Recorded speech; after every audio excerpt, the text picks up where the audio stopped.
I'm Red White 6, West Message 6 Romeo. Roger.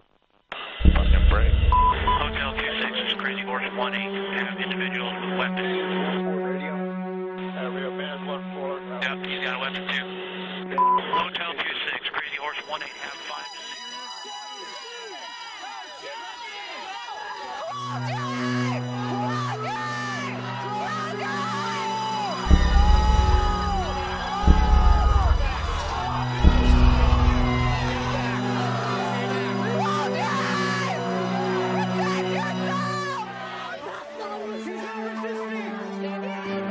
Anybody has element? We got an RPG. Alright, we got a guy with an RPG. I'm on a fire. Hold on, Anybody has element? We got an RPG. Alright, we got a guy with an RPG. I'm on a fire. hold on, let's come around. We got buildings right now from our point of view.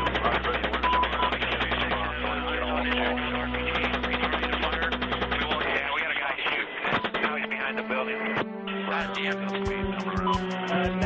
was right in front of the Pratt, about there 1 o'clock. Haven't seen anything since then. Just fucking, once you get on, just open off. Okay, Roger. I see your element. You got about 4 Humvees right along this. You're clear. Alright, firing. Line here. What's the stage line? Let me know when you have them support you. Light them all up. Come on, fire. Hey, Roger.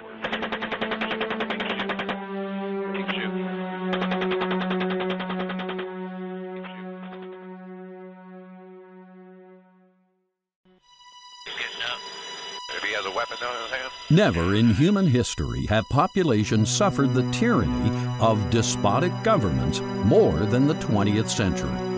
For every time despots take control, their first aim is to disarm their intended victims. The lesson the 20th century teaches is that governments have killed more people than all of the wars combined because the vast mass of people had previously been disarmed.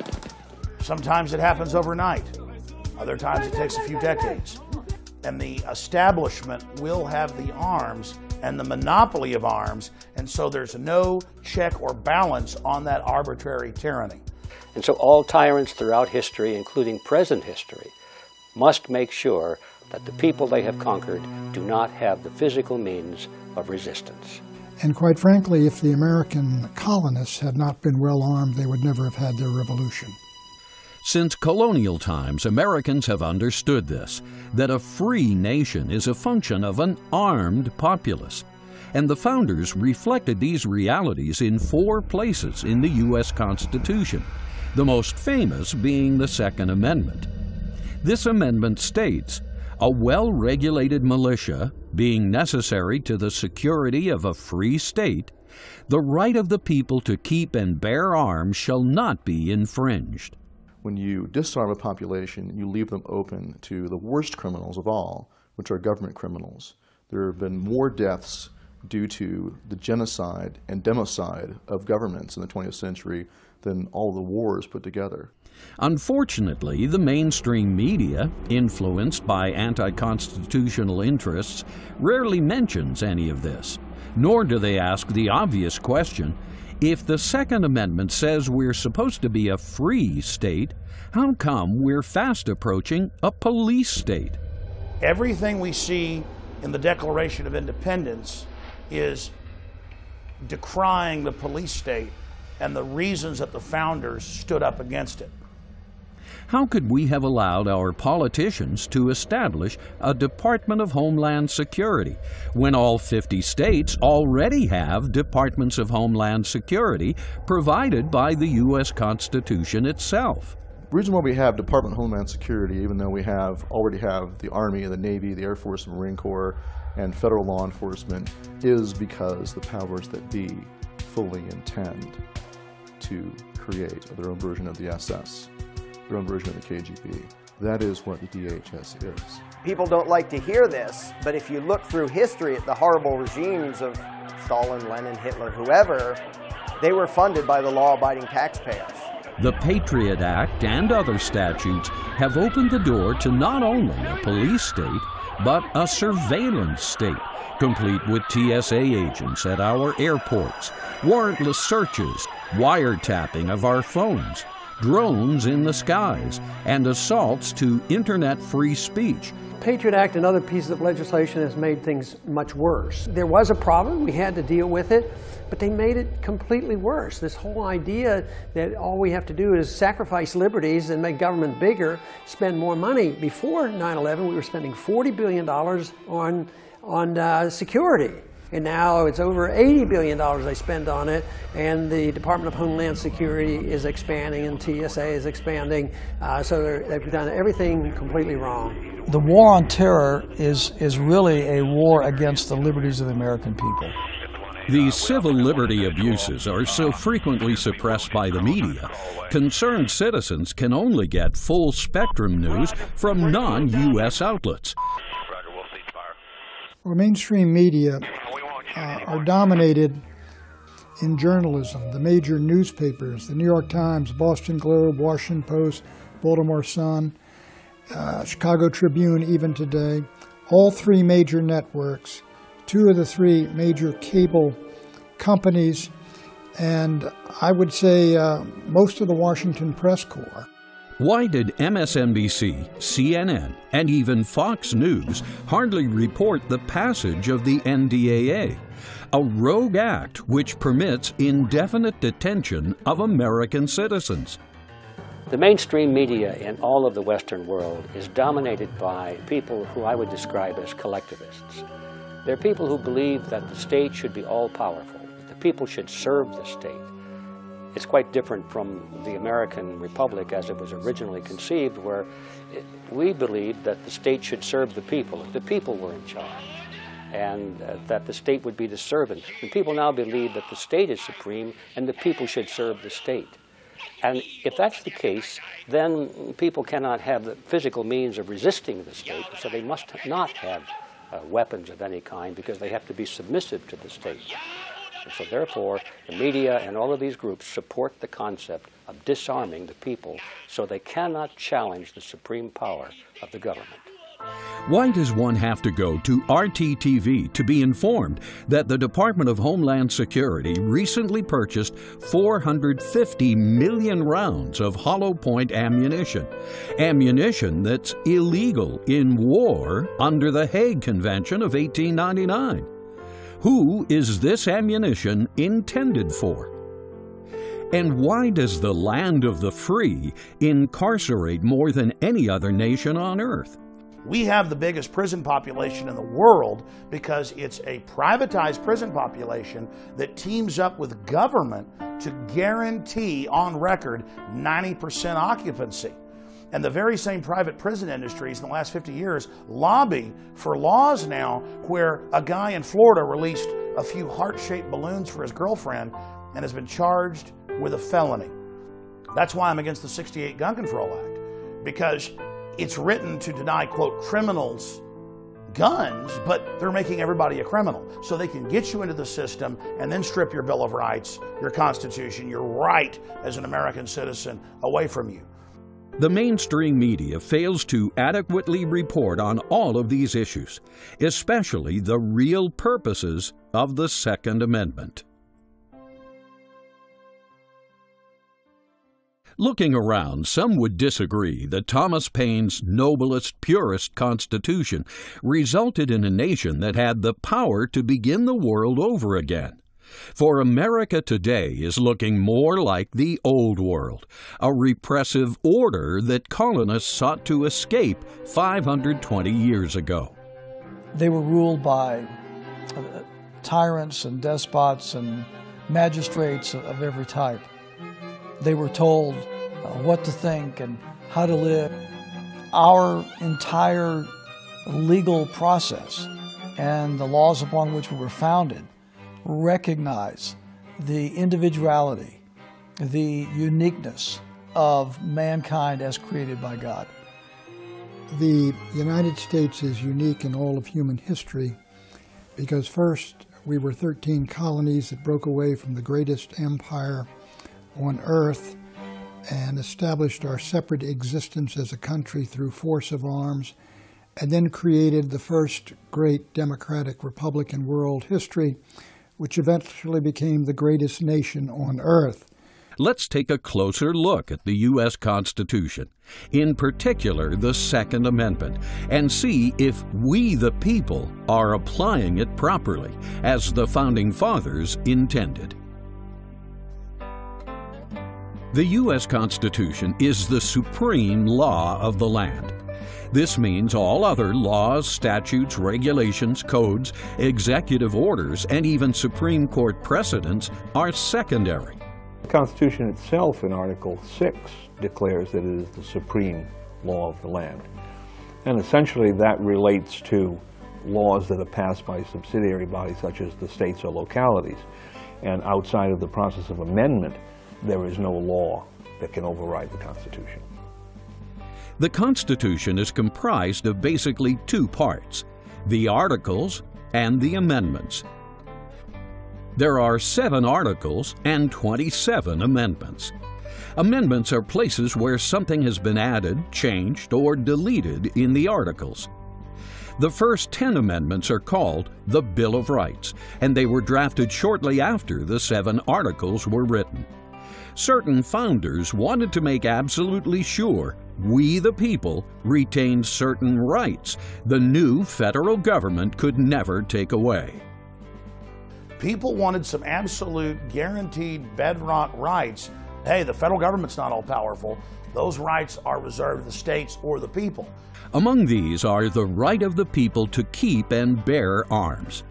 This right, stated in the Second Amendment, is one of the most famous of our rights. And since the Second Amendment is part of the U.S. Constitution, it too is the highest law in the land. Thus, no law, statute, Supreme Court ruling, or gun regulation takes priority over the Second Amendment. Even if it's popular, even if the great majority of people want to do it, like all these polls you see nowadays where they run around and see whether or not people support gun control, as if that would make it okay. That does not fly in a constitutional republic. People tend to give up their freedom and set aside their rights when they're afraid of a foreign invader, when they're afraid of calamity and chaos inside their own society, crime, for example. That's when they tend to give up their rights. All of pre-constitutional American history, from the first colonies in 1650 onward, confirms that the right of the people to keep and bear arms was everywhere.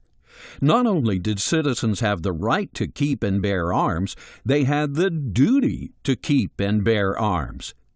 So if you look at the history of the militia and what we now talk about as the right of the people to keep and bear arms, you will see that actually it was a near universal duty of all able-bodied men in the colonial period to possess and to bear arms when they were necessary to defend the community. But certain interests, known as the gun control lobby, never acknowledged this. Instead, gun controllers infringed the Second Amendment with all manner of schemes and bogus legal theories. Yeah, I know why sales of these weapons have been soaring in the last few days. It's down to idiots like you. Mr. Pratt, thank you for joining me.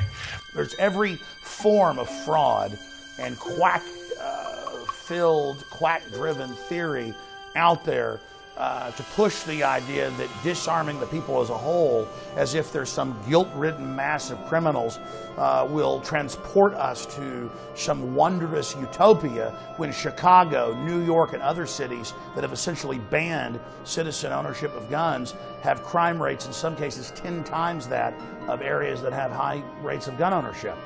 And the ones on the opposite side that have limited gun restrictions have the least crime. The gun controllers have dreamed up every nasty name they can to replace the simple word arms. Terms like assault weapons, gangster weapons, Saturday night specials, and cop killers flood the mainstream media to toxify the Second Amendment. Well, there's an old saying, to kill a dog, you must first call it mad. And it's typical of the propagandist that when he wants to achieve something that we could consider a scurrilous result, he applies some nasty epithet to the victim or the target. So if you look at the term assault rifle, it's that word assault. Or if you look at the term Saturday Night Special, that's directed to the accessibility of types of firearms. Then the concept of cop killer bullet, of course, draws the picture of the police officer being shot down in the line of duty. So if one were to follow the logic of that terminology to its ultimate extreme, most ammunition would have to be banned. And of course, that's the ultimate purpose. They either want to remove from the average person's possession a particular type of firearm, such as the so-called assault rifle, or make certain firearms inaccessible because only the rich can afford them. That's the Saturday Night Special logic. Or in the ultimate extreme, remove the ability to use most firearms by banning essentially all forms of ammunition. Where gun controllers can't demonize arms with nasty names, they work to limit their possession to what they call gun-free zones. The feel-good modifier, gun-free, is then attached to all manner of places. Thus, we get gun-free schools, gun-free airports, gun-free movie theaters, or simply gun-free zones. If these zones are generalized enough, they could theoretically be expanded to encompass the entire nation, if not the world. It should be obvious this is what the gun controllers are trying to do. Some of the strongest proponents in Texas came from people they've lost families because nobody was there with a gun that could have stopped some madman. So no, I think it would be less. It's never going to be a perfect society, but if we have total dependency on the government to take care of us and protect us, you can expect only bad results and bureaucracy and a lot of money spent and civil liberties violated. Gun-free zone is a particularly dangerous place for one to be, because theoretically there's nobody there that's going to be able to defend you or anybody else against a criminal who cares not to obey the gun-free zone sign. In fact, there's every reason to think that the most recent mass murderer sought out the school because he knew it would be a soft target. One can only hope that even the dullest of Americans will realize that any gun-free zone is actually a self-defense prohibition zone. Thus, a place where criminals and psychopaths are able to have their way with unarmed citizens. Some people argue that being armed will increase crime, but there's no evidence for this. And actually, this whole idea of a permit for concealed carry, it's better than not being allowed to own a gun, but it really isn't a solution. Everybody should have this right to conceal it or not conceal it. Ultimately, this provides a safer society, and I think some of these rampages could be stopped in the middle of them. Pundits never mention any of this, a clue that their gun control body's real objective is the eventual elimination of the right to keep and bear, leaving we the people defenseless against whatever usurpation and tyranny will surely follow. Nazi Germany, with its resultant Holocaust, serves as a perfect example. So when you look at the egregious and copious laws that have been levied against the right of the people to keep and bear arms, the founders wanted to be sure that the federal government understood that they had no power to infringe upon the right of the people to keep and bear arms. The Constitution is every American's reason, license, and permission to keep and bear arms. But judges often take issue with this. They wantonly abridge, infringe, or sacrifice fundamental rights on the grounds of some compelling governmental interest to act for the greater good. Socrates was asked, justice is in the interest of the subjects or is justice in the interest of the state? Now, the state does have a lawful constitutional mandate to protect itself.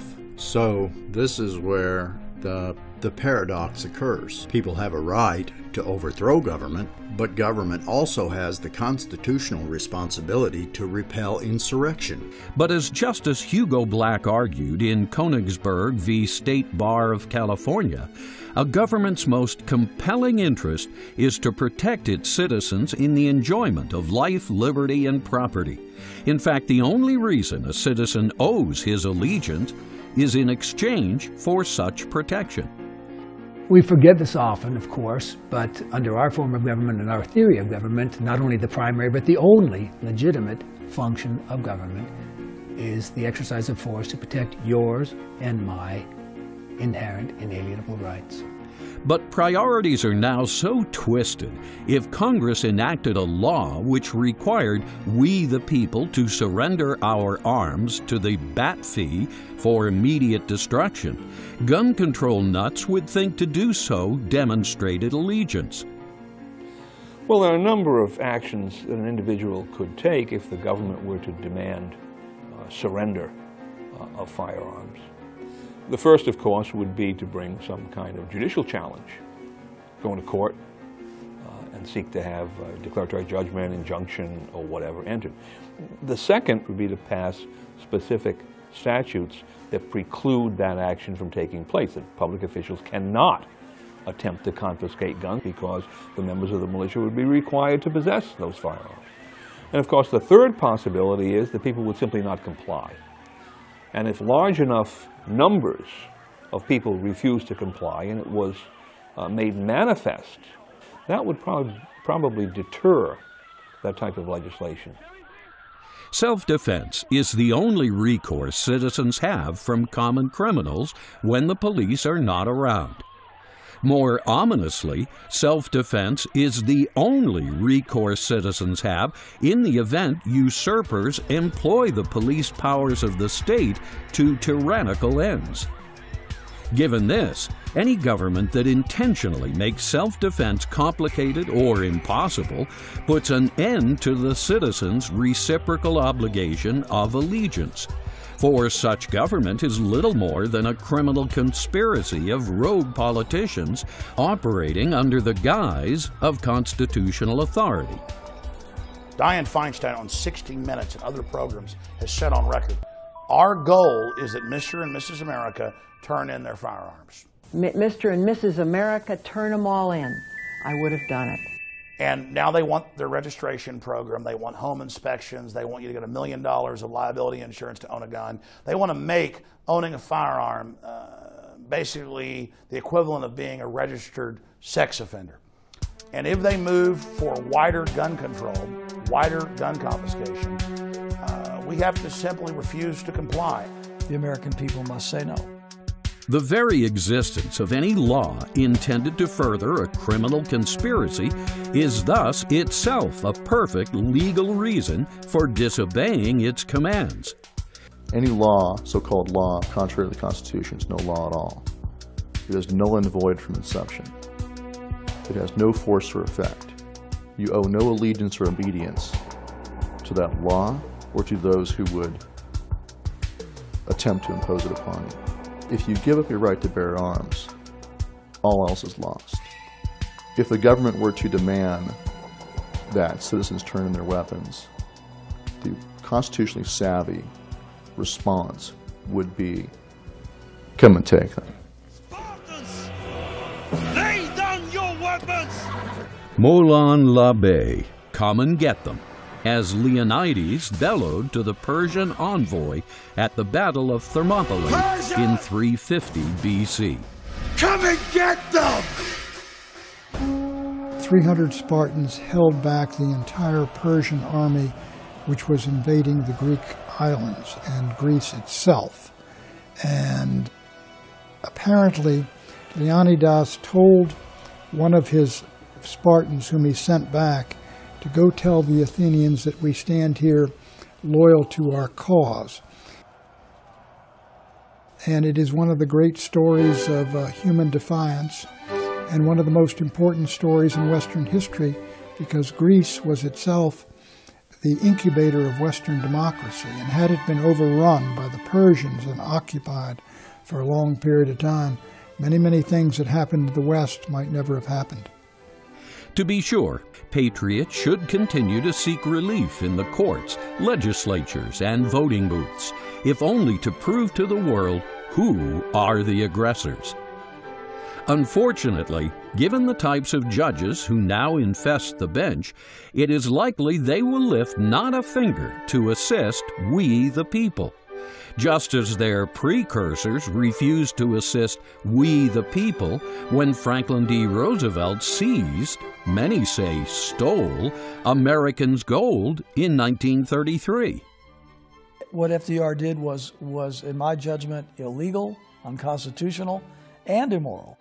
We are in the condition that we're in today economically because of that decision that was made many years ago to refute sound money principles. When Franklin Delano Roosevelt confiscated gold through the government, he took away the property of the citizens. Instead of defending the property, he stole the property. So it's axiomatic that that act alone was a direct violation of the purpose of the American Constitution. Thus, the great question facing this generation is whether it's enough to just rely on the last part of the Second Amendment and ignore the first, which states a well-regulated militia being necessary to the security of a free state. So the right of the people to keep and bear arms clause of the Second Amendment really takes us back to the purpose, which is a free state to be secured through a militia. The right of the people to keep and bear arms, therefore, is what is necessary to maintain that kind of militia structure. The founders were concerned that government, particularly the new federal government in Washington, be able to be kept in check by state militias, by the militia of the people. Would the founders write something into the Constitution that had no meaning, purpose, or effect? The Supreme Court asked this same question in Marbury v. Madison and concluded that it cannot be presumed that any clause in the Constitution is intended to be without effect. In fact, the Supreme Court asked and answered this question in 5 additional cases. For example, in Williams v. United States, the High Court found, in expounding the Constitution of the United States, every word must have its due force and appropriate meaning, for it is evident from the whole instrument that no word was unnecessarily used or needlessly added. The law is what it says, and it's meant to be taken at its word. And one can never presume that there's some provision in a law that was meant or ought to be disregarded. Now, people sometimes say, well, there are provisions in the Constitution that are somehow out of date today. Third Amendment, about the quartering of troops in private homes. But who's to say that that type of abuse would not arise today, and some public officials would try to quarter troops in private homes? When I argued the case that if you want to go to war in committee, Foreign Affairs Committee, if you want to go to war, you have to have a declaration of war, and made them vote on that. Of course, they wouldn't do. They said that part of the Constitution is anachronistic. So it's that attitude that has to be addressed. What about the monetary issue? They don't follow the rules on the monetary issue. So you could rewrite and deal with the imperfections and try to improve it, but it's the attitude of the people and the attitude of our representatives about the respect for the rule of law that has gone badly. So, if the Founding Fathers acknowledged the necessity of a militia in the Second Amendment, and the Supreme Court ruled that every clause is intended to have effect, how can we ignore the idea that a well-regulated militia is necessary? Maybe we simply don't understand what the militia is or why they are necessary. The militia of the several states differ from other institutions like the Standing Army, police, and other organizations in community defense in that they are a constitutionally mandated body of the people in arms. Much like the jury, you only trust the people themselves with judgment over their fellow man. You also trust the people themselves with their own security, with securing a free state. And as the Constitution makes clear in the Second Amendment, a well-regulated militia is necessary for the security of a free state. Perhaps the best way to describe the militia is to begin with an explanation of what it is not. The militia is not the Army, the Navy, the Marines, the Air Force, or even the troops. It's not the National Guard, Coast Guard, or the police. It's also not some vigilante group, UN peacekeepers, or NATO. A militia is a citizen-based state institution of self-defense, similar in spirit to volunteer firefighters. The Army of the United States exists by sufferance of Congress. The Navy of the United States, if we have a Navy in the United States, exists by the sufferance of Congress. The militia of the several states are not such. Their very existence is not even dependent on the Constitution of the United States, let alone the sufferance of Congress. So they have an independence and a locality.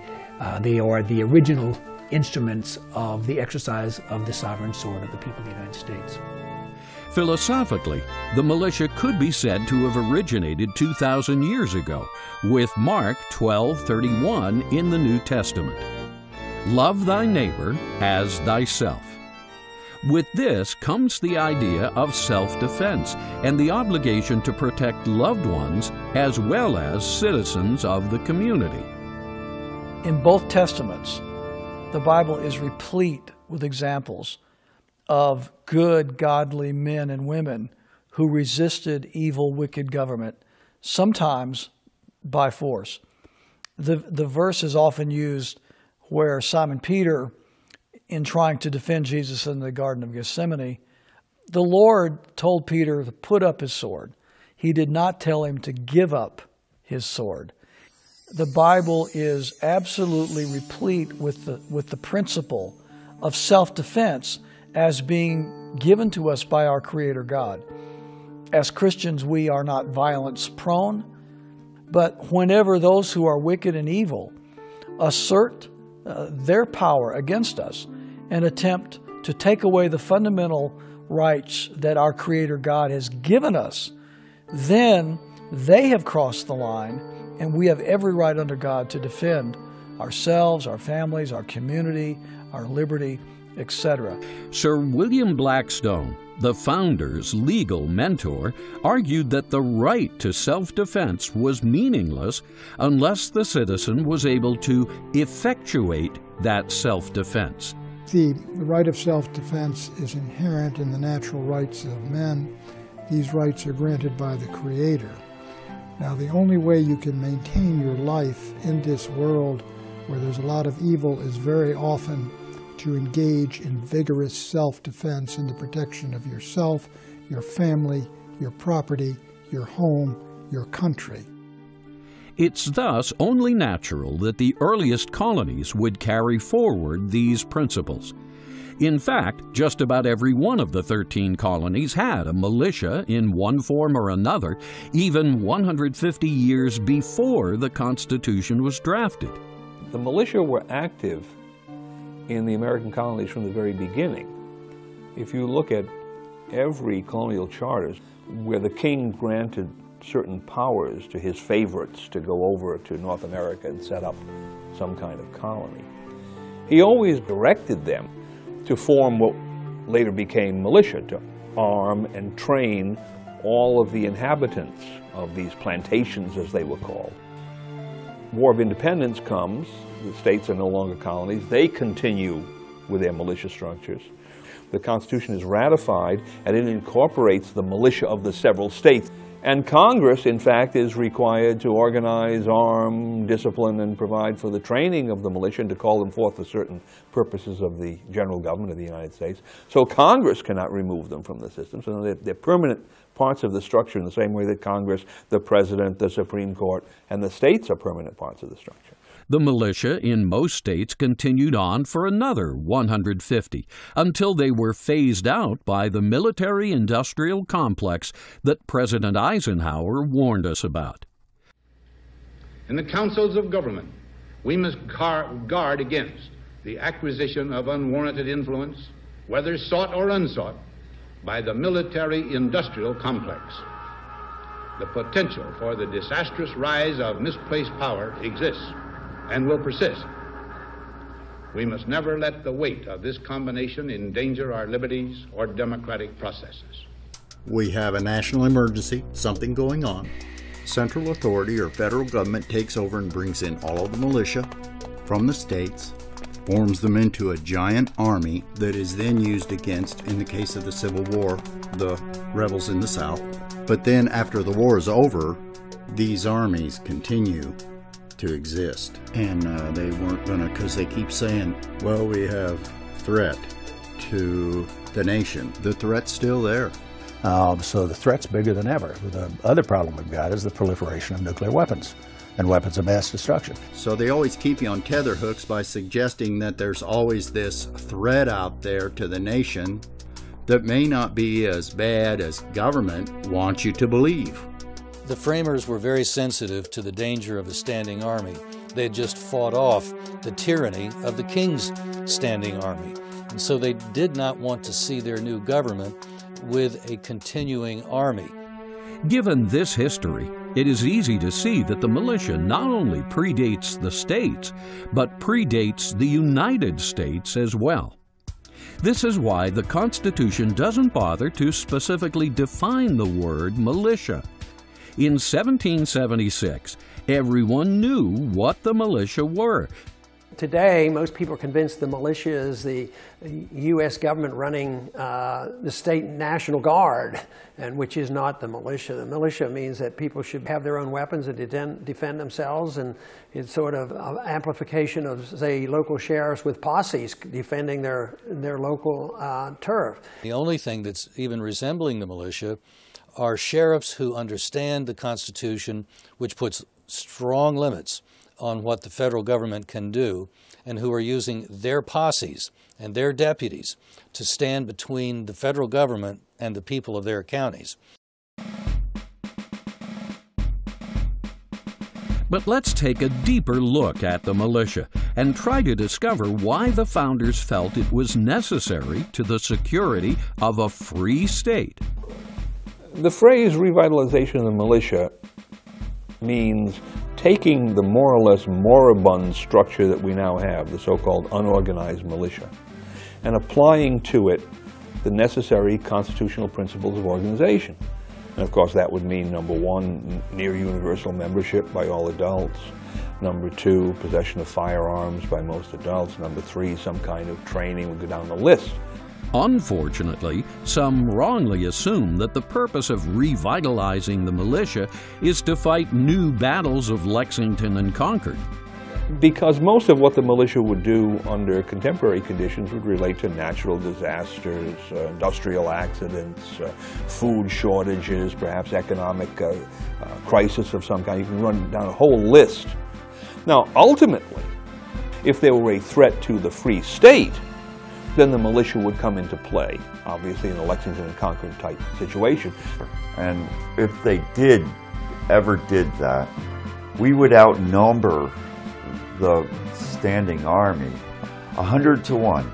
Thus, the ultimate purpose for revitalizing the militia of the several states is to reassert the people's control over the federal government. The federal government is supposed to be a government of enumerated and limited powers, and yet they've twisted and interpreted the Constitution to mean the exact opposite. The federal government has all powers not expressly forbidden.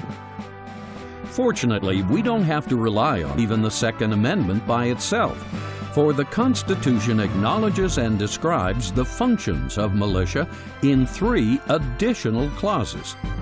Article 1, Section 8, Clause 15, Article 1, Section 8, Clause 16, and Article 2, Section 2, Clause 1. Article 1, Section 8, Clause 15 states that the Congress may call forth the militia for 3 purposes: to execute the laws of the Union, to suppress insurrections, and to repel invasions. By giving power to Congress to provide for organizing, arming, and disciplining, we gave ourselves the ability, the mechanism to create over time a greater degree of uniformity in arms, in tactics, in strategy, our ability to fight together. We also gave to Congress the power to govern such part of the militia as might be called into the actual service of the United States, and we've exercised that power from the very beginning of the very first Militia Act passed shortly after the adoption of the Constitution. Contrary to the gun control lobby's mission to disband the militia, Article 1, Section 8, Clause 16 clearly shows that Congress is supposed to nurture the militia. After all, the exact language of suppressing insurrections and repelling invasions sure sounds like what the Department of Homeland Security claims they have a mandate to do.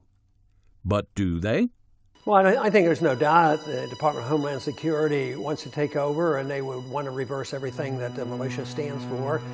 They want to hold guns, and they don't want the people to hold guns. The people are bad because they're a danger to us.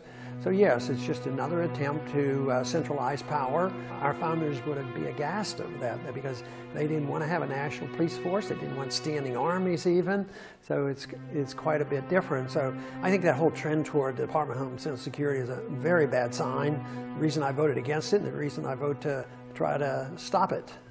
Even though far more people die from car crashes, heart attacks, lightning strikes, and even peanut butter allergies than terrorism, the Department of Homeland Security is attempting to usurp power from the states, rationalized by the so-called War on Terror. 9/11, in my judgment, was not a false flag operation. It was an attack upon this country by Al-Qaeda and utilizing 19 fanatics who drove those planes into those buildings. And I don't believe that that another country did that or had any hand in that whatsoever. Whether 9/11 was a staged false flag or not, it really doesn't matter because they've used it to demonize the Bill of Rights, the Constitution, returning veterans, gun owners, conservatives in the fetters. But if you look at 9/11, the official story is a fraud. Clearly there were criminal elements in the government allowing it to happen, knowing that they could radically re-engineer our society into the oppressive state it's becoming. It should be obvious that these usurpers are just using this as an excuse to amass power by promoting fear to a mainstream, media propagandized public. The war on terror is an abstraction. What is terror? Well, it's that which makes people afraid or fearful. But since people have different fear levels, any American is a potential terrorist if they do anything that causes the establishment to become uncomfortable. The U.S. Constitution makes clear that the militia are supposed to guarantee security, not some department patched together by usurpers in Washington, D.C., operating on a global domination plan for what they deceptively call a new American century. In the name of the war on terror, the federal government is passing all kinds of egregious edicts, such as the Patriot Act, Military Commissioners Act, NDAA, and et cetera, which trample the fundamental freedoms of the American people, take away our constitutional liberties, such as the Fourth Amendment. So who is really being terrorized here? The so-called war on terror is really a psychological war against the people of the world, certainly including the American people, and who will then accept any insult to their liberties in the name of defending themselves and providing security. It's as simple as that. And 9/11 was nothing more than an invasion that New York's militia should have repelled. Congress is given the power to call forth the militia to execute the laws of the Union, suppress insurrections, repel invasions, and then is given the power to provide for organizing, arming, and disciplining the militia, and to provide for governing such part of the militia as are called forth in the employment of the United States. And then the states are given the authority to to train the militia according to the discipline that's prescribed by Congress, and the exclusive authority to appoint the officers of the militia, other than the president, of course, who's the commander-in-chief. The three militia clauses became part of the supreme law of the land, even before the Second Amendment was adopted. The militia are thus intimately baked into the Constitution, and the Second Amendment is just icing on the cake. The four most ignored words in the English language: a well-regulated militia. That's found at the beginning of the first half of the Second Amendment. Why is it everyone starts midway through the sentence? The militia are so important, they rank amongst 7, and only 7, institutions the Constitution specifically names and treats as permanent. These institutions, in order of importance, are we the people, the militia, the states, the United States, the Congress, the President, the Supreme Court. The militia are composed of the people themselves, and they exercise the ultimate power of government, the power of the sword. So it's putting the militia at the very highest level because the Constitution does not identify Congress, the President, the Supreme Court, or even the states as necessary to the security of a free state or necessary to the security of anything for that matter. Only the militia are identified as necessary. The militia rank alongside we the people themselves, because the militia are the people. In fact, the people's very sovereignty depends on our control of the power of the sword through our militia. The astute citizen will note that neither the Army, the Navy, nor any department can claim a constitutionally mandated existence. Nor can they exist at all unless Congress specifically acts. The militia, on the other hand, exist whether Congress acts or not.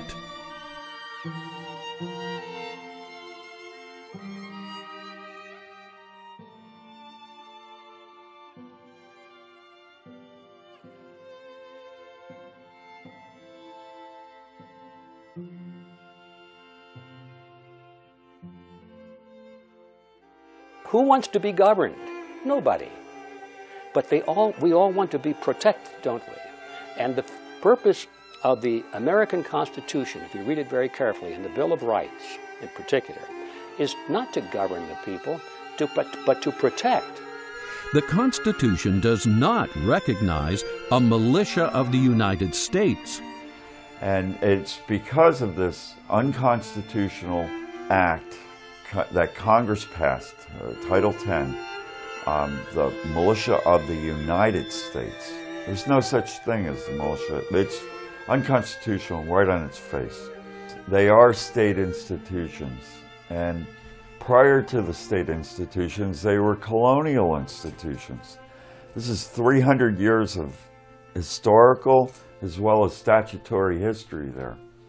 The President may only call forth a state militia for the 3 constitutional purposes, and the Governor is under no obligation to accede to such a call if he feels the mission is unconstitutional.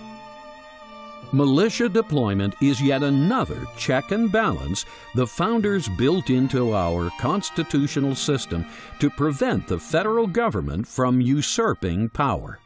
The whole idea of the militia was to protect the states against the federal government.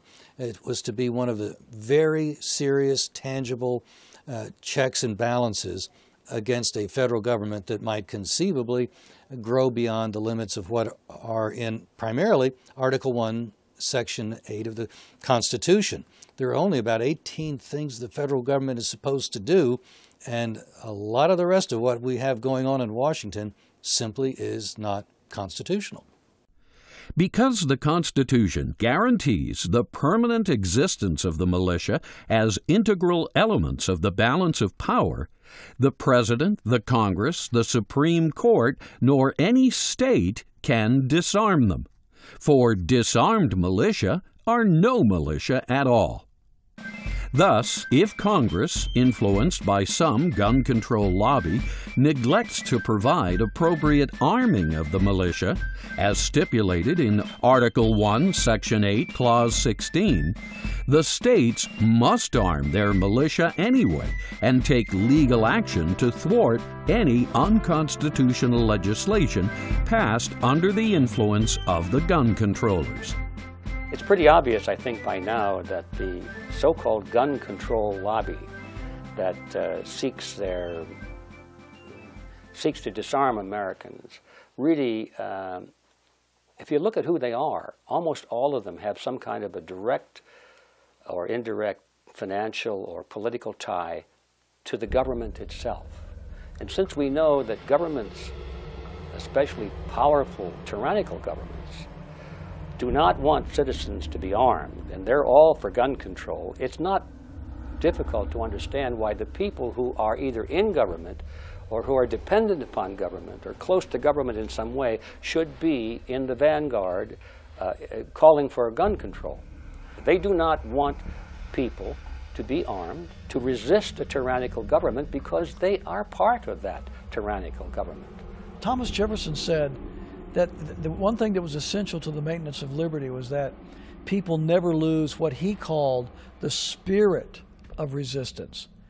Whenever we see any attempt to strip us of our fundamental freedoms, especially the freedom of the right to keep and bear arms, there can be no compromise. The line in the sand must be drawn on this issue, or the First Amendment and all the other amendments to our Constitution are really irrelevant. The founders wrote the U.S. Constitution so we, the people, would always have our state militia to guarantee there will be no repeat of tyranny like that suffered under King George. King George III was an angel compared to people we have running the New World Order today. In the final equation, what we face is a much, much darker thing than our forebears did. Politically, militarily, they were facing an enemy just as powerful, who'd never been defeated before. They were ragtag. King George was just an oppressive pig who wanted to suck off people. It is foolish, however, to think that tyrants and usurpers only existed in 1776. Such mentalities are quite active today. And when such tyrants and usurpers enact gun control statutes banning weapons that compromise the militia's ability to perform their duties, again, any state so affected has the constitutional authority to counter such rogue statutes by enacting its own legislation, requiring its citizens to possess the banned weapons for militia duty anyway. When you have a dictatorship or an authoritarian government, truth becomes treasonous. There are even limits on freedom of speech. There should be on our right to own a gun as well. So if states simply revitalize their militia, and one of the clauses in that revitalization statute says, well, every member of our militia is required to possess a firearm, then he can treat that, and the state government will treat that as a militia firearm, and of course the militia are governmental institutions, then all of those individuals within each state would now come under the exemptions or exceptions of the gun control statutes that already exist.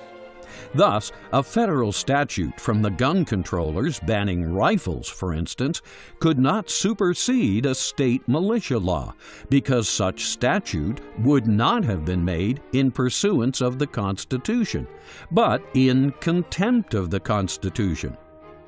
Again, the Supreme Court's decision in Norton v. Shelby County reminds us that, quote, an unconstitutional act is not a law. It imposes no duties. It is, in legal contemplation, as inoperative as though it had never been passed. End quote. Another area, the states could simply pass legislation saying that these gun control statutes are not going to be applied. The militia structure is part of the Constitution. So there's no way that Congress can pass a statute that somehow makes an inroad on the militia, disarms the militia, for instance, because the Constitution itself prevents that. Supremacy Clause doesn't even come into play there. The states can be standing on their constitutional authority to maintain the militia of the several states in an armed manner. Even if a gun control law were valid in the benighted District of Columbia, it would not be valid in the states because maintenance of the militia is one of the primary attributes of state sovereignty, which the Constitution explicitly recognizes. Congress cannot pass any legislation that abridges any attribute of state sovereignty. Henry David Thoreau is one of the guys in history who he's still famous, even though he said some things that are still pretty darn radical. And he recognized that having respect for politician commands, which they call laws, isn't really worth anything. It doesn't do humanity any good. In fact, it does the opposite, because it will lead people to do things that otherwise they would recognize as evil because, well, it's the law. We have to follow the law. Even if it doesn't match our own morals and our own virtues, we have to follow it because it's the law. Thus, all general gun control legislation emanating from the federal government is subject to being disregarded and rendered ineffective by the states on the basis of the militia clauses in the Constitution alone, with no reference to the Second Amendment even necessary. It's only the people who stand up against it who see the brute force inherent in all government. The people who went along with slavery when it was legal, they didn't get in trouble. The people who saw that as evil and say, we're not going to put up with that. I don't care if you call it law. We're not going to put up with that. They're the ones who saw the violent inherent in the system. Bear in mind, in drafting the Constitution, the Founding Fathers made no attempt to disband the militia, not even to clear ground for some new military establishment under the rubric of militia. The militia was an important part of the concept of the new republic. It was their idea that the power, the military power, the power of the sword should retain with the states. After all, the American Union, United States of America, was a union of 13 governments, 13 states, and it was the concept to keep the military power in the hands of those 13 states. The founders understood and respected the militia, and this is precisely why they constitutionalized the militia, so Congress could never compromise it. Thus, when Congress is charged with the responsibility to provide for organizing the militia, this power should be contrasted with its power to raise armies and provide and maintain a navy. The Army and the Navy is a creature, an entity of the federal government itself. The militia is something that belongs to and is comprised of the people of the several states. And it's not under the authority of Washington. It's under the authority of local leaders and governors of states. The Constitution is clear. Congress has the option, but not the obligation, to raise an army and provide a navy, whereas the militia are permanent and must be accommodated by Congress as part of the very sovereignty of we the people. The military-industrial complex is thus unconstitutional to the degree it supports the deterioration of the militia. Military-industrial complex is just, for definition purposes, the giant corporations that arise around support services, providing support services to the military. And that would usually be tanks and guns and weapons and ammo. They get an inordinate amount of influence over the American government with their wealth and power, with their money.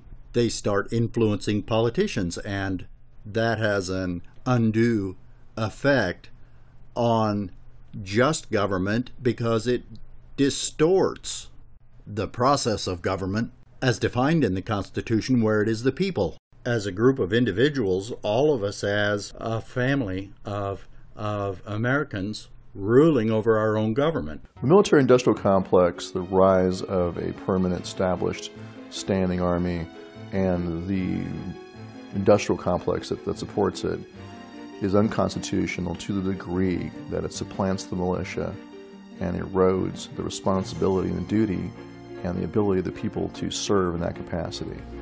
We must never let the weight of this combination endanger our liberties or democratic processes. Of the three requirements for the militia, organization, arms, and discipline, arms are the most important, for even a rabble can eventually organize and develop discipline if at least armed. But unarmed people are almost always helpless, hapless, and hopeless. They're not culturally brought up to know how to defend yourself. If you're taught how to use a sword or a pistol or your fist, you're being brought up by people that are teaching you to not be a slave. If you're brought up in the nanny state, then you're being brought up to be a slave. Slaves are disarmed, and then they're financially disarmed. Their jobs are taken. Their families are broken up until you enter a North Korean type situation, the dream of all statists. To ensure the militia would always be able to arm itself, the founders did not charge Congress with the exclusive responsibility for arming citizens. It should be obvious that were the provision of arms a government monopoly, it would be easy for any usurper or tyrant to disarm the population by refusing to provide arms. The British had embargoed the importation of ball and powder, ammunition, so that the founders might have their musket, might have their Brown Bess rifle, but they wouldn't have any ammunition for it. So they developed their own domestic sources for those. In a report to expose the ease of buying this 50 caliber military-style sniper rifle, I wanted to make sure I could buy ammunition. That turned out to be as easy as ordering flowers. The lesson still is a good one today. We need to be able to count on domestic sources for the production of firearms and ammunition in the United States. In addition, the framers wanted numerous outlets around the country where citizens could purchase arms, so no monopoly, public or private, could develop. And Drew Griffin of CNN Special Investigations Unit is joining us now. Pretty eye-opening report, Drew. Have there been attempts to regulate the sale of ammo online? Per the Constitution, we the people are supposed to keep our own firearms in our own possession at all times. They believed that it was the responsibility of the citizens to choose the arms that they wanted to use and to become familiar with them and to have a sense of possession with them, because after all, it was their responsibility to use those arms. And then, of course, the ultimate purpose of the militia, the maintenance of a free state, looks to the possibility of usurpation and tyranny. Usurpation and tyranny by whom? By public officials. They're the only ones who can usurp and tyrannize by definition. So if the arms of the militia were kept in armories or magazines under the control of public officials who might themselves be the usurpers and the tyrants, then obviously the militia could not possibly function to overturn usurpation and tyranny. Obviously, these strategies provide the only way to guarantee effectiveness of a militia against usurpation and tyranny. The militia of the several states still exists. It was never outlawed because it was never shut down. It never did cease to exist. There was no law, no act ever passed that says there won't be any more militias. It's just that they have succeeded in convincing people that that authority of the militia no longer exists. The permanent incorporation of the militia into the Constitution requires the states to train and maintain their militia, whatever Congress may or may not do. And this is quite feasible, for we train at schools, colleges, and vocation classes 3, 4, or 5 times a week. Attend churches 3 or 4 times a month, and even take such things as music lessons 50 times a year. Most of the men of the colonies were church-going men.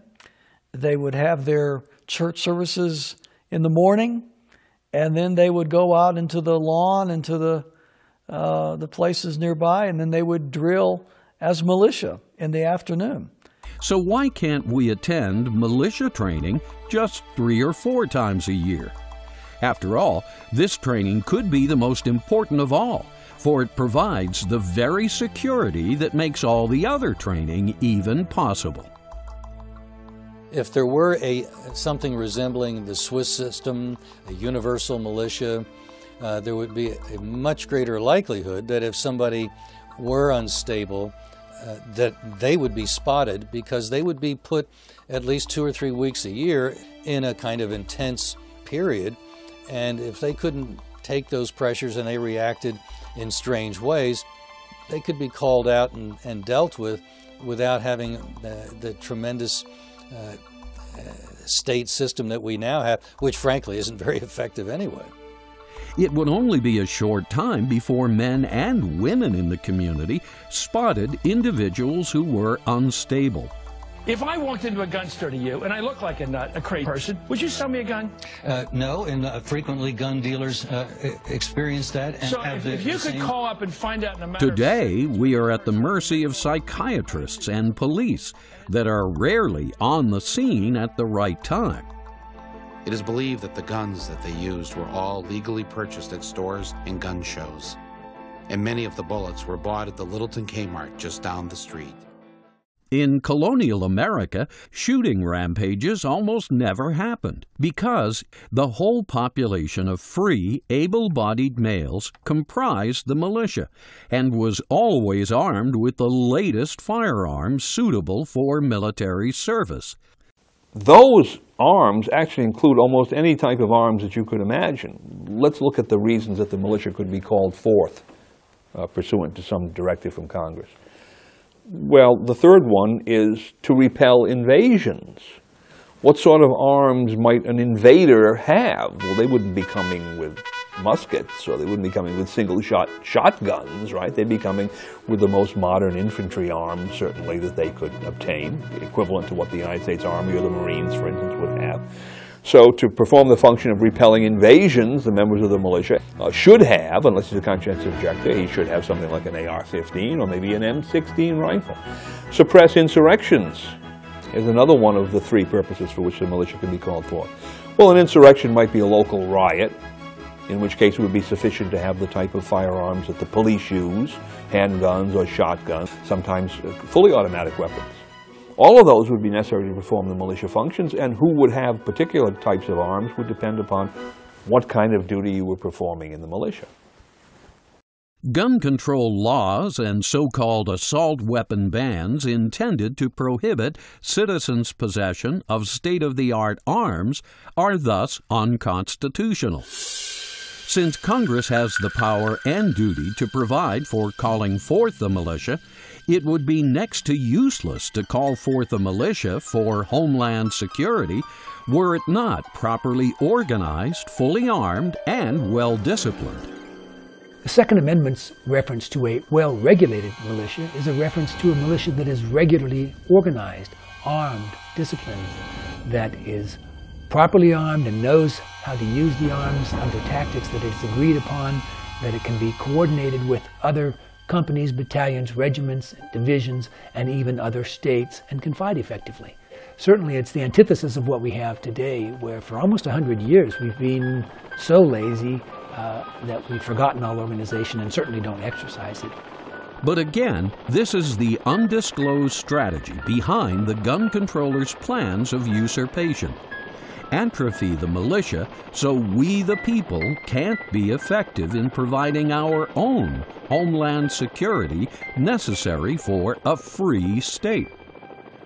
We've all heard the idea that if you put a frog in cold water and gradually heat the pot, the frog will stay in the water and never jump out and allow himself to be boiled to death.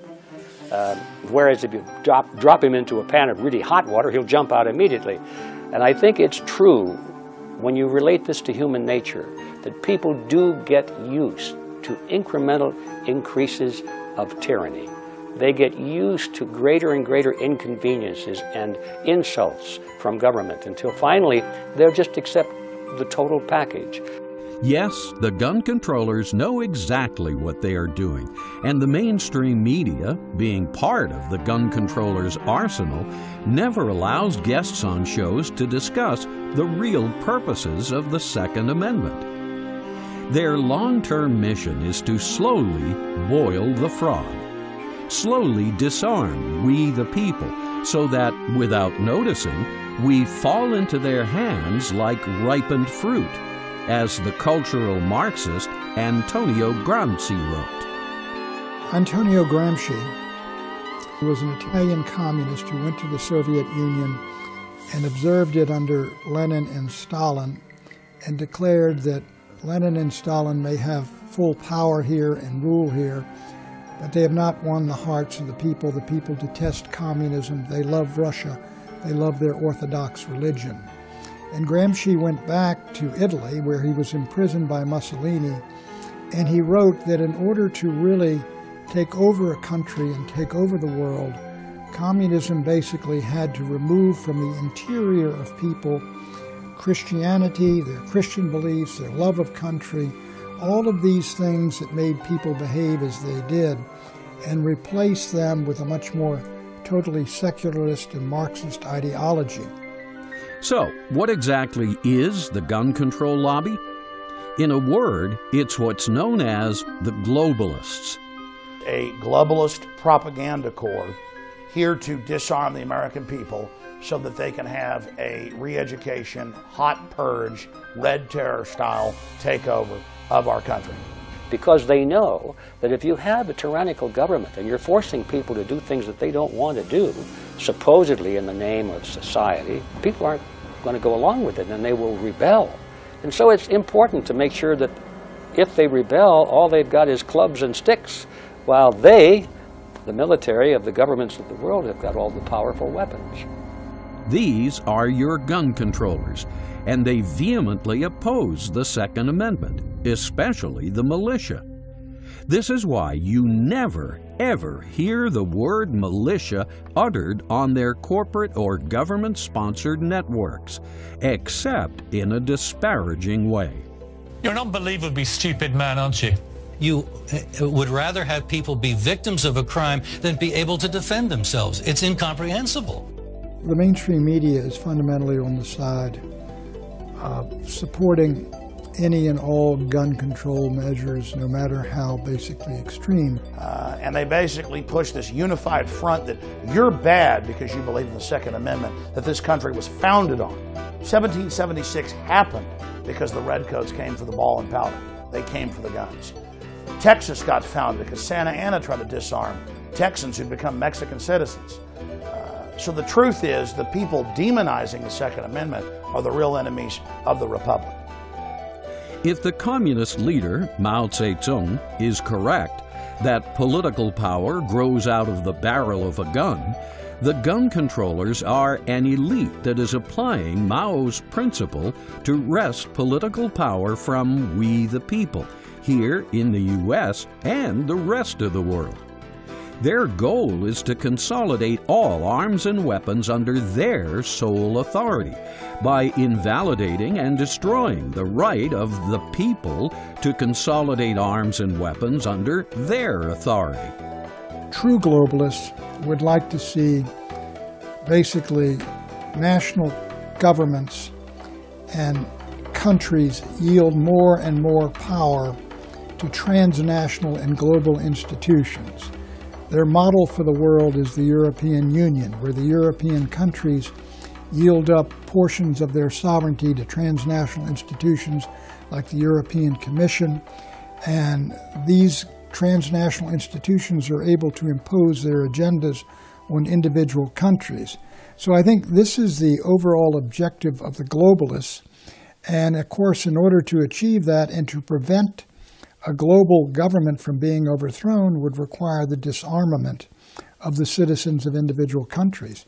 This small but powerful international group is comprised of members of the Council on Foreign Relations, the Bilderbergers, pundits in the New York mainstream media, liberal celebrities employed by the Hollywood-based MPAA studio distributors, corporate fascists in multinationals, bankers in the Federal Reserve System, IMF and BIS executives, neocons who have co-opted the GOP, United Nations supporters, Marxists infiltrating America's cultural institutions, and the U.S. military-industrial complex that serves the UN's global standing army, NATO. The mood of this city is entirely behind the idea of globalization, the effect of which has been basically to deindustrialize a significant slice of America. We lost 6 million manufacturing jobs during the decade from 2000 to 2010 and 55,000 factories. If you want to know why the real wages of working Americans have not gone up in real terms since the 1970s, globalization is the reason. This is what a globalist does, consciously or unconsciously, directly and indirectly, in order to facilitate their one-world government, often called the New World Order. George H.W. Bush, President George H.W. Bush, used the term at the United Nations in 1991, and he used it basically to describe a world in which the United States and Great Britain and the Western nations would take the lead in basically establishing a world order after the Cold War was over. But that is different than some ideas of the New World Order, say of Immanuel Kant and others whose idea is of global governance and a global government. That's not just any kind of a world government. If it were the kind of a world government that was based on the principles of individualism and freedom and respect for human rights and all the things that our original Constitution guaranteed to the American people, I think it'd be a wonderful thing. But that's not the kind of world government they're building in New York at the United Nations. The big mega banks have said they want a planetary world bank that you pay carbon taxes to. And it's the big banks that are lobbying and funding Bloomberg and others to take our guns. In fact, many foreign banks. And so the world government's in our face, but the Southern Poverty Law Center comes out and says it doesn't exist, and you're a terrorist if you're a gun owner and believe in it. There are many, many people who believe in global governance, and there are the basic rudimentary institutions of global government. The UN, the World Trade Organization, the International Criminal Court, the European Union is sort of a model of global government. So that's what they're trying to build, and I suppose some of them think that it's in the best interest of society, but whether you agree or not, the fact is that if they succeed, you as an individual and I as individuals will not have the right to do anything without permission of the state. And we'll be totally regimented, and I think it'll be George Orwell's 1984 finally arrived. The skeptic should at least acknowledge this. Since the Constitution guarantees a republican form of limited government and a free state, anyone who works against these principles has to be suspect. The Constitution of the United States guarantees to all of the states a republican form of government. And inasmuch as the United States is made up solely of the states, and all of the states must have a republican form of government, it follows that the United States as a collective is a republican form of government. And the one thing that is outstanding in every one of them was every one of them had a militia, a state militia, formed and operated on essentially the exact same principles. So important is the militia to our constitutional principles, its role parallels the preamble to the Constitution itself. The first purpose of the militia is to execute the laws of the Union, which is to establish justice. The second purpose of the militia is to suppress insurrections, which is to ensure domestic tranquility. And the third purpose of the militia is to repel invasions, which serves to provide for the common defense.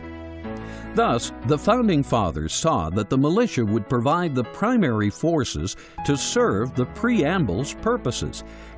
When you look at the elements of that preamble, promoting the general welfare, the blessings of liberty, etc., can only be ensured by an armed society.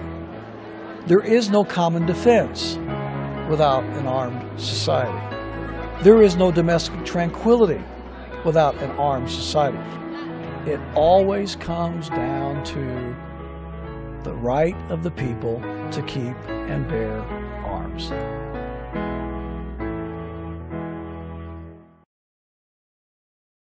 Usurpation and tyranny by individuals in high office are bound to be abnormal situations and constitute the most serious possible violations of the Constitution. Now, it does raise a question, what do you do, though, when Congress is full of oath breakers and the presidency is dominated by an oath breaker and the courts are oath breakers? Then what do you do? Who then executes and enforces the Constitution? I don't think Congress is going to call forth the militia or the president to enforce the Constitution against himself.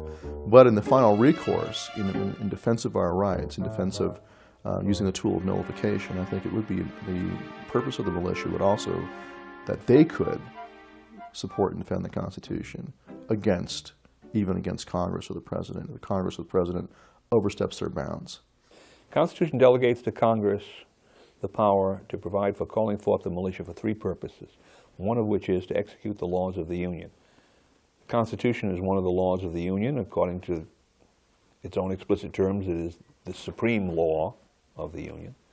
Therefore, under appropriate circumstances, the militia could be called forth to execute the Constitution. Because the militia may be called forth to execute the laws of the Union, and because the Constitution is the supreme law of the Union, the militia may be called forth to execute the Constitution itself.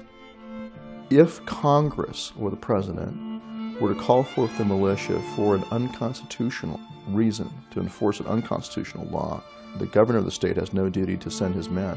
That's the great safety valve of having the militia be the body that is there to execute the Union. A standing army of a professional warrior class that's under the perpetual command of the commander-in-chief, the president, is much more likely to go along. The Constitution must fully empower the state militia to suppress such rogue individuals, and, in the extreme, even justify the militia calling themselves forth, as they did at Lexington and Concord in 1775.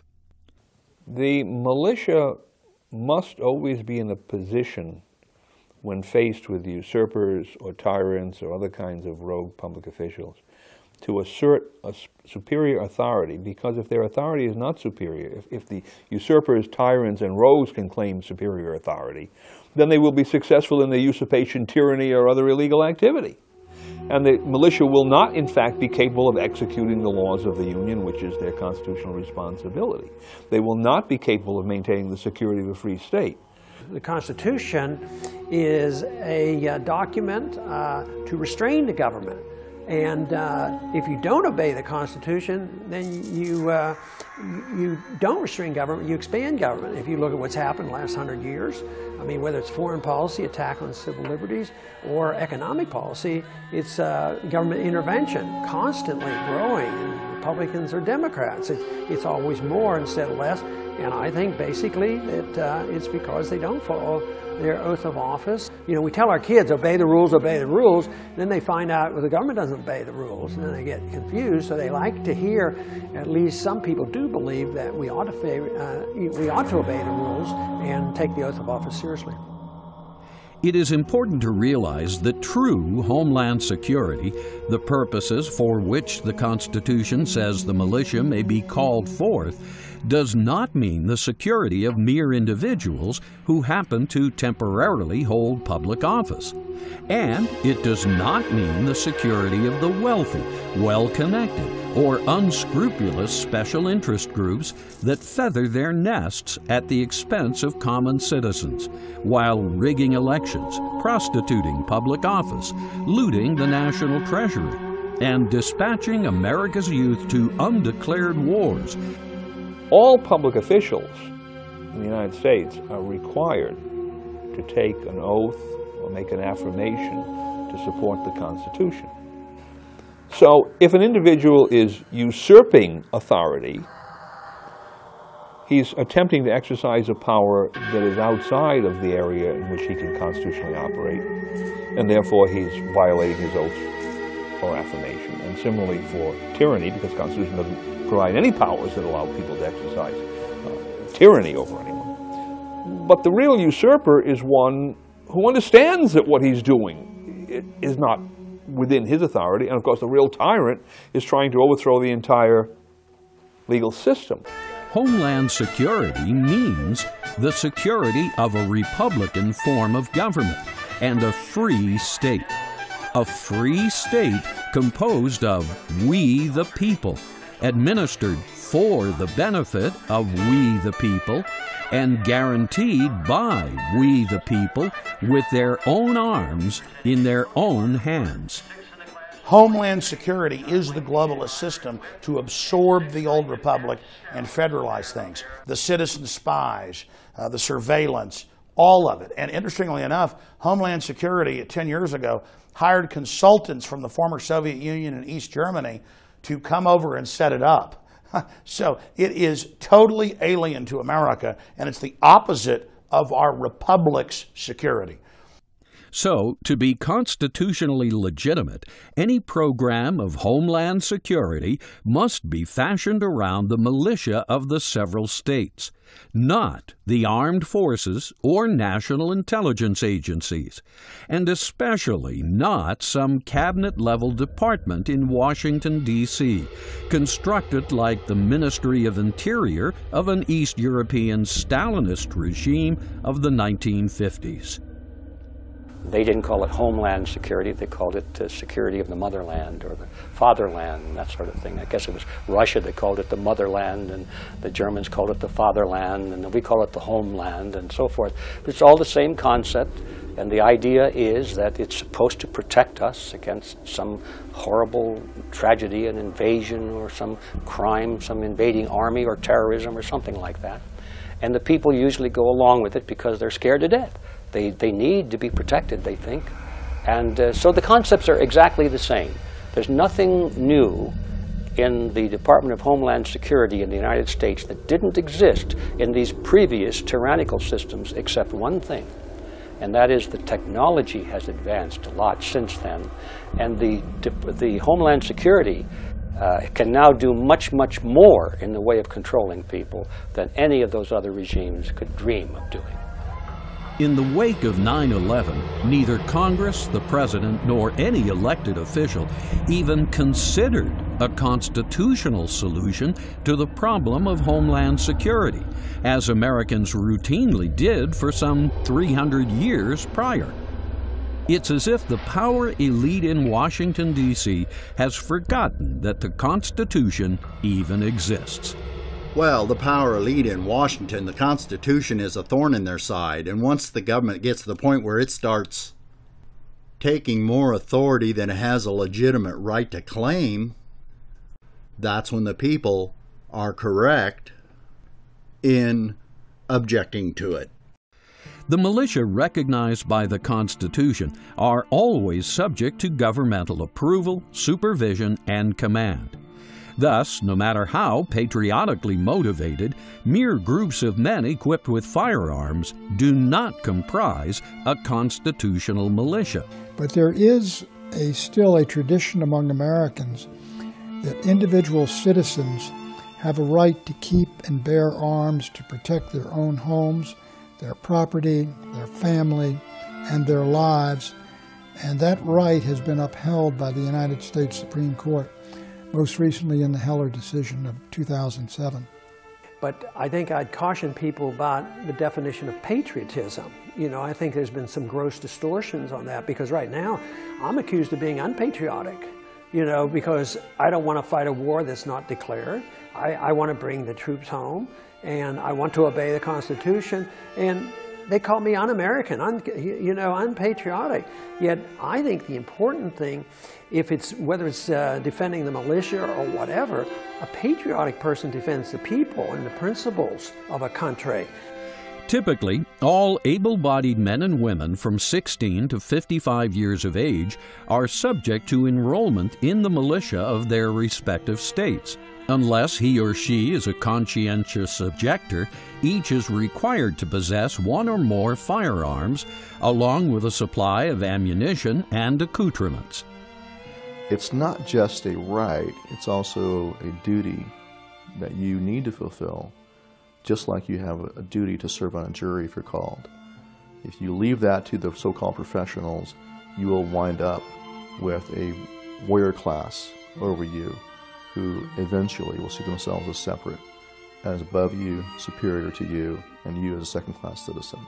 If you are the militia, if you are the militia of the people and responsible for your own security, that's much less likely to happen. So it's incredibly important for everyone to accept that duty and step up.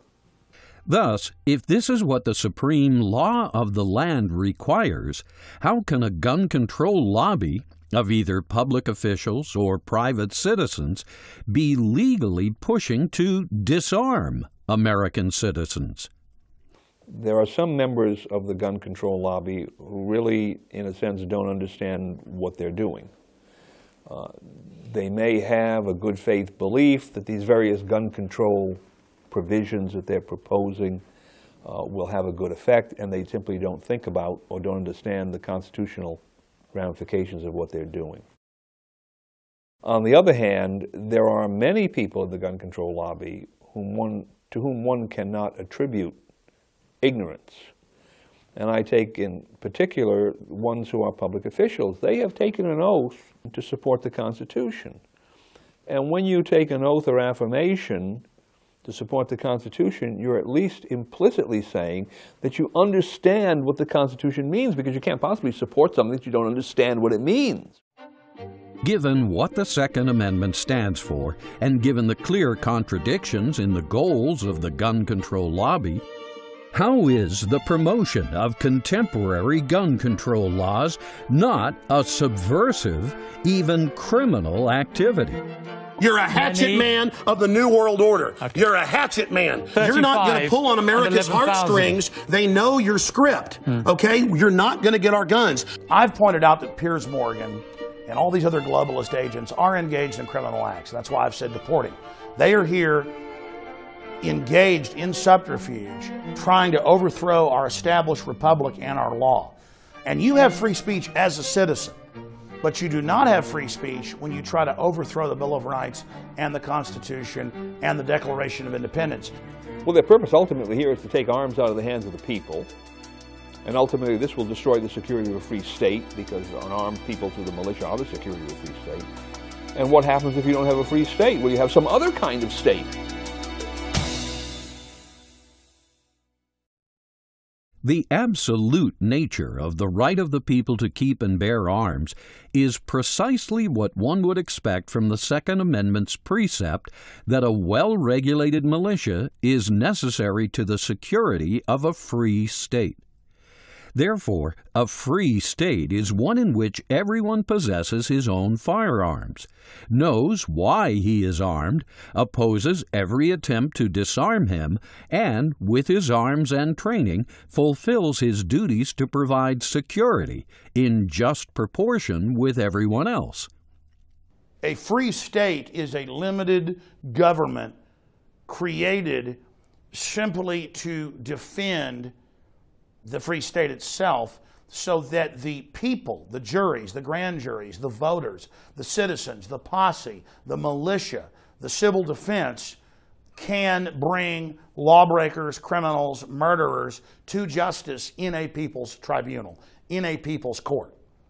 In a free state, the right of the people to keep and bear arms is absolute. Anything less could never provide adequate security. It would always enable a police state to develop. The police would always end up outgunning the common citizens. Another, Stalin's Russia, Nazi Germany, or Mao's China. Second Amendment says a well-regulated militia being necessary to the security of the free state. Was that some kind of delusional statement on the part of the Founding Fathers? A free state is one in which the people themselves are the sovereigns. The people are the ultimate governors. The sovereign in any society is that group which controls the ultimate force in society. If you're going to have a dictatorship, then the dictator and his cronies and a standing army or a secret police force or whatever will have that power. If you're going to have popular sovereignty, then the people will have that power. The YouTube film entitled Innocents Betrayed, produced by Jews for the Preservation of Firearms Ownership, documents the hopelessness of populations that have been disarmed or outgunned by their governments throughout history. What happens when self-defense is against the law? What happens when the protectors become the predators? What happens when innocents are betrayed? Imagine that 2/3 of all Americans disappear. The police are not meant to be able to outgun the citizens. We didn't even have police forces until New York in the 1840s, and then they were famous gangs that abused people. It's the citizens that are the real police, but now the servants are trying to become the masters, and that's basically what's been happening. The Founding Fathers would have looked at our modern police forces as standing armies of a kind.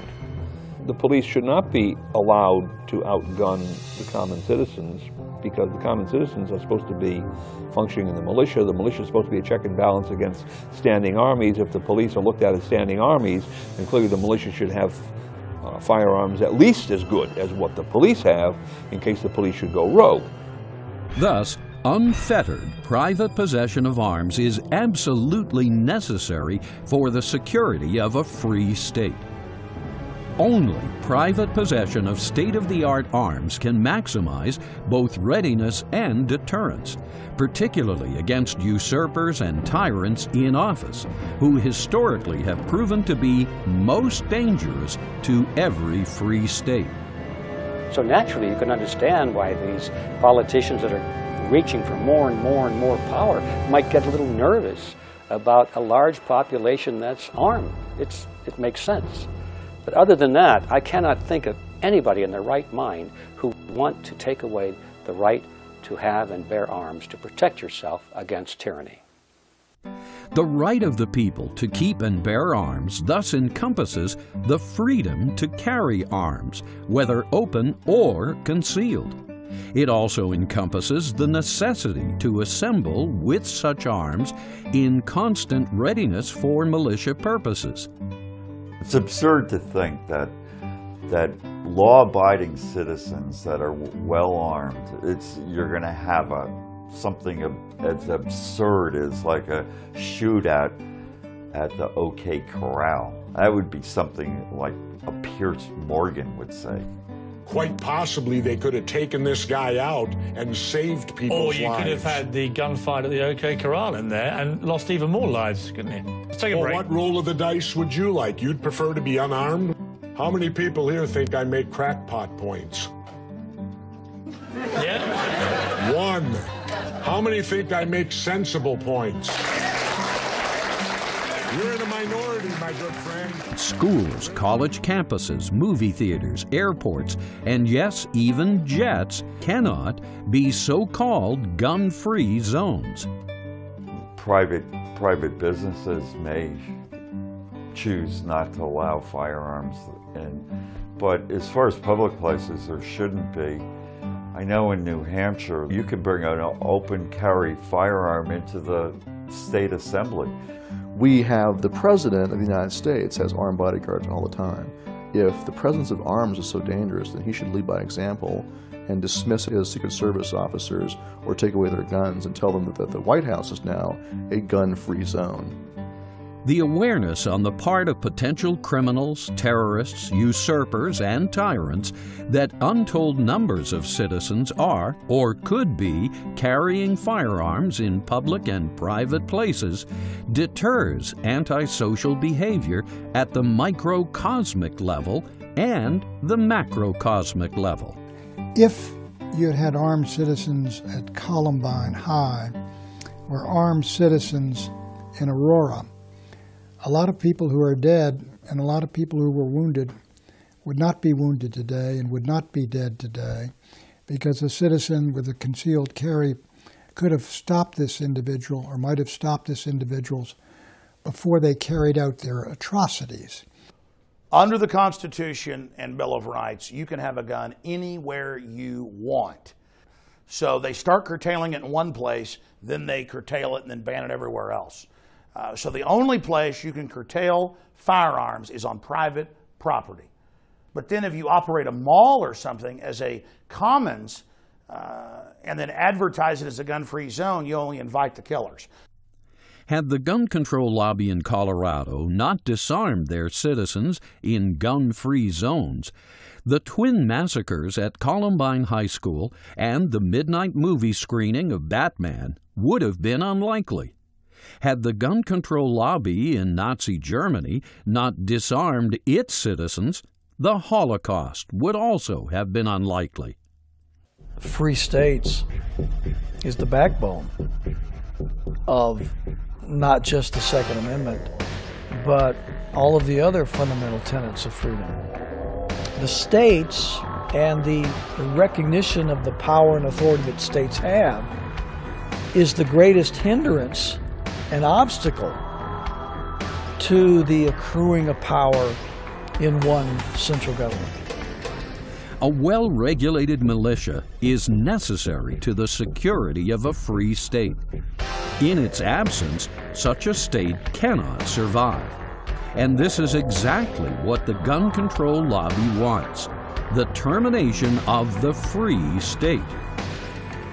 Every tyrant or would-be tyrant loves to accrue power to one central government. To this end, they are active and strategically located not only among the intelligentsia, major media, and educational establishment, but most ominously in the law profession culture. But the propagandistic and political power these people wield is not overwhelming.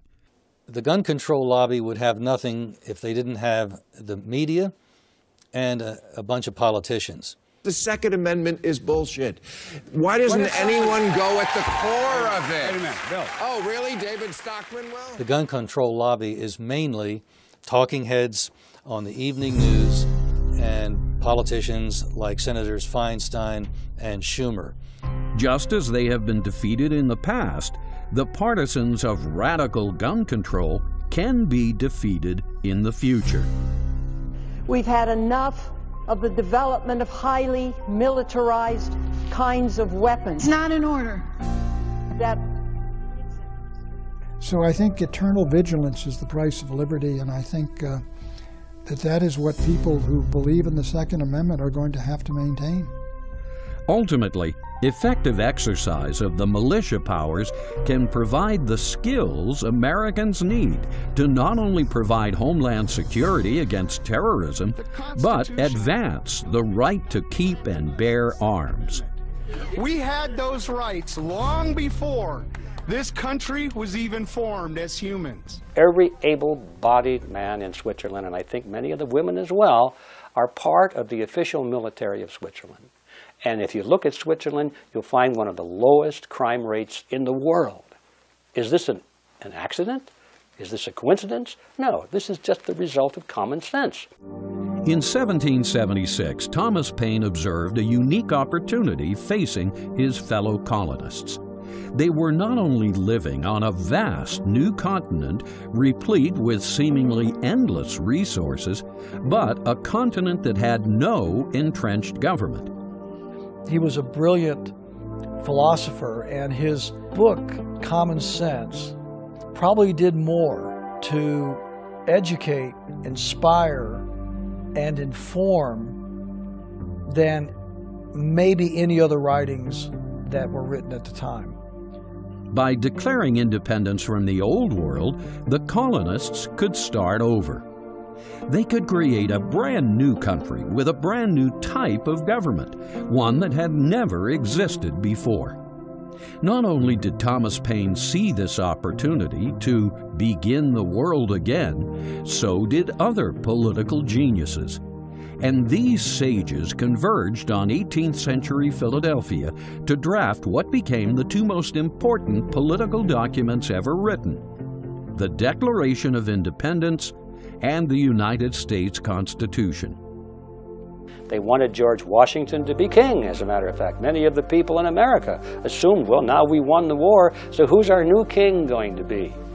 And that little group of men in Philadelphia that drafted the new Constitution, I don't know where they came from, but they were students, they were scholars, and they were men of such great principle that they rejected that offer of power for themselves. They said, no, we're going to break with tradition. We're not going to take over power over the people. We're going to build a new system where the people are in charge. They are the sovereign ones. That had never been done before. The Constitution was the blueprint for a real new world order, not the cheap imitation globalists and their gun controllers are trying to foist upon populations today. The New World Order, of course, that they have in mind is a globalist government where national boundaries are diminished for the betterment of the global traders. But in order to achieve that, you have to have international law. You have to have a police arm in order to create this global economy that you salivate over. That's the New World Order that they see. And the desire for global trade, again, that the British Empire had instituted.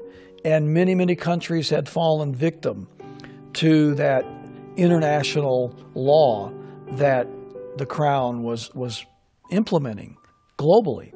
The United States was the first major breakaway of a major colony from a great monarchical imperial power in Europe, which then dominated the world.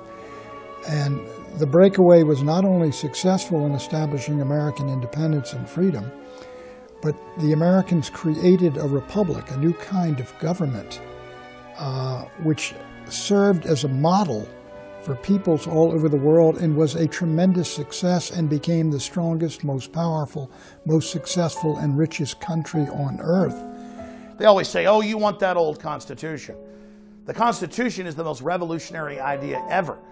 What the globalists are going back to is 3,000, 4,000, 5,000-year-old Egyptian or Babylonian or even Middle Age domination from 1,000 years ago. They're the old world order. Tyrants and combines and victim disarmament and enslaved peasants is the old world. The Republic in America is the real New World Order. The founders' New World Order was based on 4,000 years of experience with previous governments. What did these governments do right? What did they do wrong? All of this thought was hammered into the U.S. Constitution. The history of the Constitution's peculiar taking notice of and peculiar clauses governing the perpetuation of the militia of the several states into our larger compound constitutional order was the history of a couple hundred years experience of self-government on this continent. Tried and true methods that were perfected in all the statutes and the constitutions or charters of the several colonies and then the constitutions of the several states, and the experience of trying to use on a large scale that element of our defense during the War of Independence, and the frustrations and trial and error there were all crystallized into the clauses of our current Constitution. 236 years later, this noble Constitution has guided 13 sparsely populated colonies to a free nation of over 300 million, what Thomas Paine would surely characterize as the noblest, purest nation on the face of the earth. The idea that people could govern themselves was relatively new. In the 1600s, late 16, early 1700s, this was really coming out of the ideas of John Locke, Rousseau, but the debate goes back to the Republic, the debate between Plato and Aristotle. Wherein does justice lie then, Socrates? Some say it lies in the interest of the state, and some say it's in the interest of the subjects. As a self-governing republic, we the people have inherited something unique, if we can keep it. And the "if we could keep it" is a reference to whether or not we understand what it means to have a limited government, a constitutional republic. A republic being a government that has to operate under laws that can't be changed by even a majority vote, can only be changed by supermajorities going through a very lengthy and difficult process. As long as we keep the government to living within those means, we will have kept our freedom. Sure, this nation has problems, but nothing that can't be solved by a proper application of the Constitution. All of it. You know, a lot of people think I might be pessimistic because we have so many problems up here and they're so overwhelming and they're not making any progress. The truth is I'm pretty optimistic. I'm optimistic for a couple reasons. One is I visit the campuses and I know a lot of people have come out age 14 up to 30, and they seem to be very, very interested in this message of liberty, and they realize that we're at a turning point. Things are changing.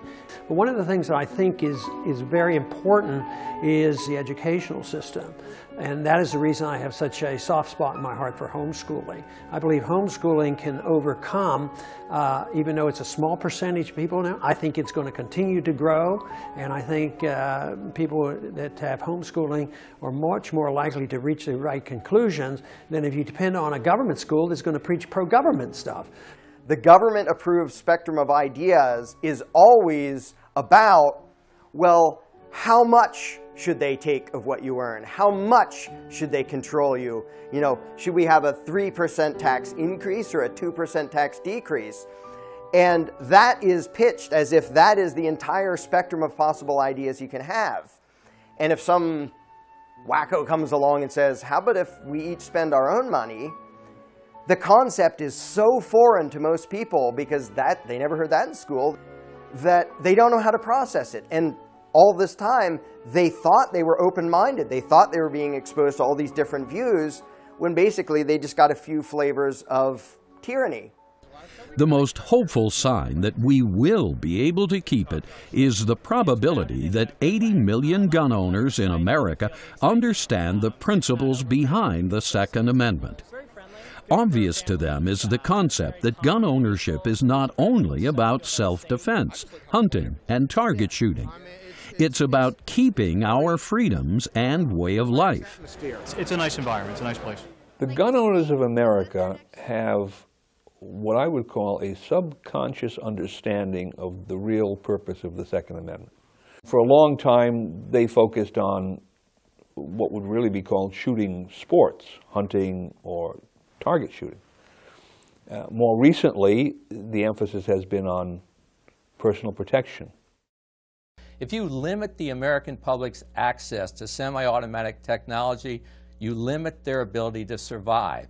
If someone's invading your house, I mean, you shouldn't say you should only have 5 or 6 shots. You ought to have what you need to protect yourself, a woman should, not what some politician thinks is reasonable. But there's a recognition now coming to the fore that you cannot defend a community against tyranny through an individual right to keep and bear arms. And the individual hiding in his cellar with his own handgun or rifle is not going to be an effective deterrent, let alone be able effectively to resist. You need community organization, community self-defense, and of course the word for that in the Constitution, or words for that in the Constitution, a well-regulated militia.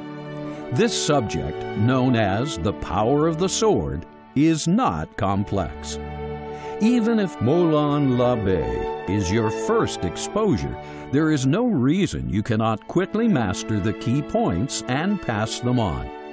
There's an inexorable drive on the part of people to have government assert greater and greater power over individuals and their decision-making, over the economy, and over politics.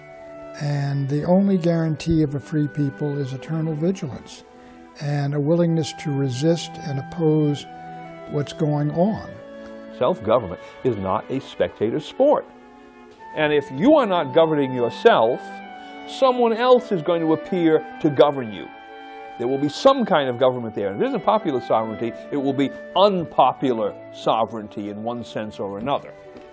And you can imagine what that something else will be, simply looking at all of those societies in the 20th century that went down the other road, where the people let the bureaucrats or the standing army or whatever, eventually the dictator and the secret police, serve the exclusive role of governance.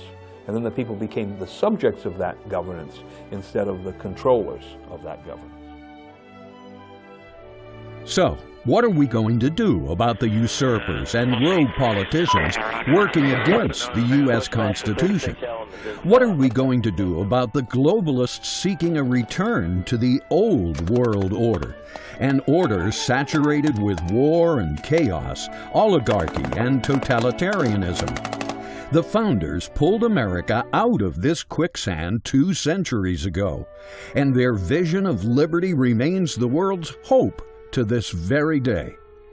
But liberty is a tide that ebbs and flows, an evasive luxury that only remains abundant when certain principles are applied.